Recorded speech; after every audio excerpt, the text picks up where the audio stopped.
चमार भाई हमारा दुश्मन है। क्या बहुजन समाज बिगर वाल्मीकि समाज के बन जाएगा? क्या बहुजन समाज बिगर खटीक के बन जाएगा? क्या बहुजन समाज बिगर धानक के बन जाएगा? अब वो डीएससी लड़ाई नहीं है, वो डीएससी रिप्रेजेंटेशन है, हक है, बराबरी का हक है। दीना भाना जी ने जो संघर्ष किया उसको, उस मूवमेंट को हमारे लोगों तक पहुंचने नहीं दिया गया। आज हमारे 3 आईएएस आए हैं, अभी ये बिगर मूवमेंट के लोग हैं। ये जो आईएएस आए हैं अपने दम पर आए हैं। जब ये मूवमेंट शुरू होगा, अब यकीन मानना 50% वाल्मीकि समाज रिप्रेजेंट करेगा। देखो, वाल्मीकि समाज के लोग इकट्ठा नहीं होते हैं, और इकट्ठा होते हैं तो अपने अपने मुद्दों को लेकर होते हैं। ये समाज का मुद्दा है। समाज का एक होना अपने आप में इस बात की निशानी है कि हम समाज के मुद्दों की लड़ाई लड़ेंगे, ना कि अपने मुद्दों की। मेरे घर की लड़ाई नहीं है ये, मेरे समाज की लड़ाई है। तो समाज की लड़ाई में हमें 2 चीज़ का ध्यान रखना है, एक तो शिक्षा और एक संगठन। शिक्षा जब आपके अंदर होती है, या आपके बच्चों के अंदर होती है, या आपके समाज के अंदर होती है, तो वो संगठित हो जाती है। और शिक्षा ही नहीं है यहाँ पहला, तो हमारा पहला प्रायोरिटी शिक्षा है। संगठन के माध्यम से लगाते हैं आपके ऊपर कि लोग ये तो अभी तक बैठना ही नहीं सीखे। ये आरोप ठीक है, कुछ हद तक ठीक है कि हम बैठना नहीं सीखे हैं, लेकिन आने वाले टाइम में ये समाज बैठना सीखेगा, ये समाज बोलना सीखेगा, और ये समाज अपने हकों की लड़ाई लड़ना सीखेगा एकता मंच के माध्यम से। अभी तक वो कैडराइज नेता भी पैदा नहीं हुए आपके समाज में, लोगों ने तो अपने समाज के मुख्यमंत्री बना दिए। अब ये कह सकते हैं कि हमें अवेयरनेस हमारे अंदर नहीं थी। हमें सामाजिक क्रांति से, राजनीतिक क्रांति से पहले सामाजिक क्रांति की जरूरत थी, तो अब ये सामाजिक क्रांति की ओर जा रहे हैं। कैसे कह सकते हैं काशीराम जी को, अगर देखा जाए, काशीराम जी को इनलाइटमेंट करने वाले दीना भाना जी थे, वो भी तो इसी समाज से थे। दीना भाना जी ने जो संघर्ष किया उसको, उस मूवमेंट को हमारे लोगों तक पहुंचने नहीं दिया गया। तो इस वजह से हमारे लोगों को, कुछ लोगों को तो पता ही नहीं है दीना भाना कौन थे। Founder member of the BAMCEF थे, काशीराम को लाने वाले थे। और आज जो समाज ये कहता है कि हम बहुत बड़े पदाधिकारी हैं या हम बहुत मेजोरिटी में हैं, तो वो काशीराम की वजह से है। और काशीराम किसकी वजह से? वो दीना भाना जी की वजह से है। तो कहीं ना कहीं हमारे लोगों को इस मूवमेंट का पता ही नहीं चला, ना हमारे लोगों तक पहुंचाया गया। और अब ये मूवमेंट तेज गति से ये समाज के लोग पहुंचाएंगे, और उम्मीद है कि हमारा समाज आगे जाएगा। क्या लग रहा है मूवमेंट से क्या मिलने वाला है? मूवमेंट से ये मिलने वाला है कि जैसे आज हमारे 3 आईएएस आए हैं, अभी ये बिगर मूवमेंट के लोग हैं। ये जो आईएएस आए हैं अपने दम पर आए हैं। जब ये मूवमेंट शुरू होगा, अब यकीन मानना 50% वाल्मीकि समाज रिप्रेजेंट करेगा। आईएएस हो, आईपीएस हो, एचसीएस हो, उच्च अधिकारी हो, या 50% वाल्मीकि समाज रिप्रेजेंटेशन में होगा अगर मूवमेंट शुरू होती है तो। और वाल्मीकि समाज मूवमेंट से पीछे है। वजह यह है कि हमारे जो लोग थे वो कभी मूवमेंट से जुड़े ही नहीं। वो एक जाति से जुड़े, एक वर्ग से जुड़े, लेकिन वो मूवमेंट से नहीं जुड़े। आज ये जो एकता मंच है, ये मूवमेंट का, एकता मंच का तो नाम है, हम इसमें मूवमेंट का काम करने जा रहे हैं। हम अपने दीना भाना जी की विचारधारा इसमें डालेंगे। इसमें काशीराम जी की विचारधारा का विस्तार होगा। ऐसा नहीं है कि काशीराम जी किसी एक ही जाति के थे। काशीराम जी ने सभी के लिए काम करा, लेकिन उनका मैसेज वाल्मीकि बिरादरी तक नहीं पहुंच पाया। इसमें सबसे ज्यादा मीटिंग है, सबसे ज्यादा पैसे देने वाले भी तो वाल्मीकि जाति के लोग। हमारे लोग किसी भी चीज में, मैंने कहा था अपने वक्तव्य में कि रोड पे आने के लिए तैयार हैं, पैसे देने के लिए तैयार हैं, लेकिन हमारा कोई नेतृत्व करने के लिए कोई आदमी तैयार नहीं है। जिन्होंने हमारा नेतृत्व किया उन्होंने अपना फायदा उठाया।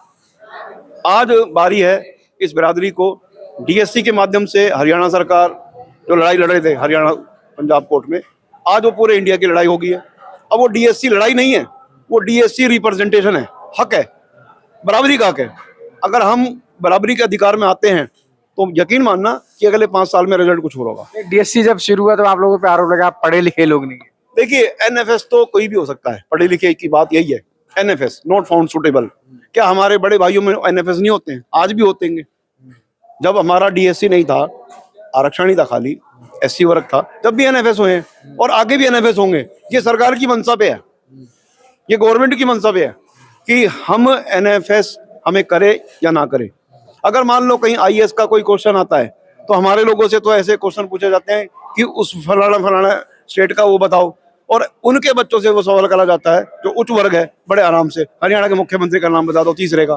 तो बहुत देखो पार्शियलिटी होगी, यकीन मानना होगी, डीएससी बनने की भी होगी। और डीएससी का मतलब ये नहीं कि चमार भाई हमारा दुश्मन है, नहीं, चमार भाई हमारे भाई हैं, आज भी भाई हैं, कल भी भाई हैं और आगे भाई रहेंगे वो हमारे। हमारा उनसे कोई द्वेष नहीं है, हमारा सिर्फ एक ही है कि आधी आधी रोटी खा लेते हैं हम साथ। विरोध तो कराना सर। विरोध देखो अज्ञानतावश कर रहे हैं, वो अज्ञानतावश हमारा विरोध कर रहे हैं। उनको डर है कि ये समाज सूटेबल नहीं होगा, एनएफएस हो जाएगा और ये जो सीटें हैं ये चली जाएंगी दूसरी कैटेगरी में, अनरिजर्व कैटेगरी में चली जाएंगी। यकीन मानना ऐसा नहीं होगा। मैं आपको आश्वासन दिलाता हूं कि ऐसा नहीं होगा। आज हमारी 3 बच्चियां आई हैं, बिगर मूवमेंट के आई हैं, और हमारे बड़े भाइयों ने मूवमेंट चला रखी है। हमारी कोई मूवमेंट नहीं है, ये हम एक्सेप्ट करते हैं, लेकिन ये हमारी दुर्भाग्य है कि हमारे बड़े भाइयों ने भी हमारे साथ मूवमेंट में काम तो लिया हमारे से भीड़ का, लेकिन हमारे को मूवमेंट में शामिल नहीं किया। आज हमारा दुर्भाग्य है कि वो हमारे को अगर मूवमेंट में लेके चलते तो शायद हो सकता है कि बराबरी का मामला, डीएससी की नौबत ही ना आती। ये बड़ा दुर्भाग्य है कि हमारा भी दुर्भाग्य है, हमारे बड़े भाइयों का भी, क्योंकि एक जाति अपनी लड़ाई कभी नहीं लड़ सकती। एक जाति, बाबा साहब ने कहा कि एक जाति अपनी लड़ाई कोई भी लेकिन जो बहुजन समाज की लड़ाई लड़ रहे थे वो भी तो विरोध कर रहे थे आपका। बहुजन समाज बिगर वाल्मीकि समाज के कैसे बनेगा? क्या बहुजन समाज बिगर वाल्मीकि समाज के बन जाएगा? क्या बहुजन समाज बिगर खटीक के बन जाएगा? क्या बहुजन समाज बिगर धानक के बन जाएगा? बहुजन समाज बनेगा बहुजनों, बहुत सारी जातियों को मिलाने से। एक जाति कभी बहुजन समाज नहीं बन पाएगी। और वो अज्ञानतावश, मैंने कहा ना, अज्ञानतावश, अज्ञानी का काम है विरोध करना अपने भाइयों का। अगर एक रोटी आधी आधी कर देंगे तो क्या दिक्कत है? आज भी हमारे साथ 35-36 बिरादरी हैं और उनके साथ सिर्फ 2 या 3 है, 14 बिरादरी हैं। तो बताइए, वो 14 बिरादरी है और हम 37 हैं। तो फिर भी देखिए, हम ये कह रहे हैं कि हमारे बड़े भाई है। आज भी मुझे उम्मीद है हमारे बड़े भाई हमारा साथ देंगे। हम उम्मीद पे कायम हैं और हम बहुजन समाज की ही कल्पना चाहते हैं। संकल्पना भी यही है कि बहुजन समाज बने, लेकिन बिगर वाल्मीकि, बिगर खटीक, बिगर धानक नहीं बन सकता। अच्छा, क्या वजह रही होगी? बाबा साहब के जो वॉल्यूम है, इंग्लिश में सारे उनके वॉल्यूम थे और उनको ट्रांसलेट करने वाले थे भगवान दास जी, जिन्होंने बाबा साहब के तमाम वॉल्यूम को ट्रांसलेट किया, हिंदी में ट्रांसलेट किया। और भगवान दास जी को उस तरीके की मतलब जो एक होना चाहिए था समाज में, उस तरीके का नहीं मिल पाया, जबकि वो इसी समाज से थे। देखिए, मैंने फिर कहा आपको कि कहीं ना भगवान दास जी एक बिरादरी से बिलोंग जरूर करते थे, वाल्मीकि समाज के, लेकिन वॉल्यूम जो लिखे बाबा साहब के उन्होंने वो सभी के लिए लिखे। तो क्या हमारा बड़े भाइयों का क्षेत्र था, अधिकार था कि उनकी अवेयरनेस फैलाएं, दीना भाना जी के बारे में बताएं, लेकिन नहीं बताया गया। ये तो इतिहास हमने ढूंढ ढूंढ के निकाला है। जो बुद्धिजीवी हमारे वर्ग थे उन्होंने ढूंढ ढूंढ के निकाला है, जब पता चला हमारे को क्या हो रहा है, नहीं तो हमें पता नहीं चलता। तो आज हम ये कहेंगे, फिर भी हम हमारे बड़े भाइयों का धन्यवाद करेंगे कि चलो मूवमेंट में हम ना सही उनके साथ और वो हमारे साथ ना सही, लेकिन जब बहुजन की बात आएगी तो उन्हें हमारी जरूरत होगी और हमें उनकी जरूरत होगी। बिल्कुल हमारा बराबरी का माहौल रहेगा। हम उनके साथ कोई द्वेष नहीं है, वो हमारे भाई है, भाईचारा कायम रहेगा।